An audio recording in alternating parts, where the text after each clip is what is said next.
everyone in a community has a vested interest in everyone else's children, because everyone else's children determine the next adult population that makes for a successful society.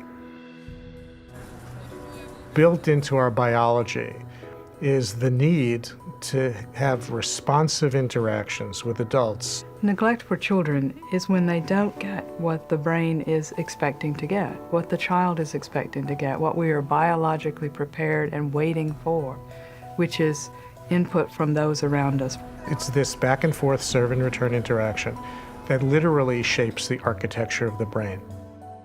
Serve and return begins when a child looks at something or observes something, makes an utterance, and that represents the serve. And the return is when the parent notices the child doing these things and responds to the child. Under conditions where serve and return is broken, you literally are pulling away what is the essential ingredient of the development of human brain architecture. It was a really compelling series of experiments where they started by videotaping the mother and the baby engaging in cooing and smiling.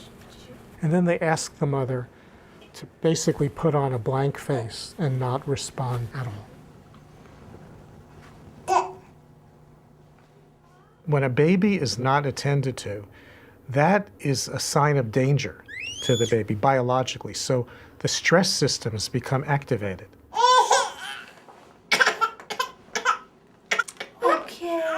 In a brain that is constantly bathed in stress hormones, not that's up and down, that comes with normal development, certain key synapses, the connections between nerves, fail to form, and critical regions of the brain. So neglect both fails to provide the stimulation that's needed to develop the basic architecture, and when it's at a certain level, is one of the most potent activators of the stress biology of a young child. So you get a double whammy. Science points to 4 categories of this spectrum of neglect. The first category would be what's called occasional inattention, where children experience responsiveness most of the time, but occasionally adults don't respond. There's no harm in that, and in fact, there's probably some benefit. A child can learn to self-soothe and explore the environment, and all of those opportunities build brain architecture. The second category, scientists would call chronic understimulation, is where on a regular basis, children have less interaction with the adults around them than is needed for healthy development. Those children typically, when provided with enriched learning opportunities and more typical levels of serve and return, will show catch-up.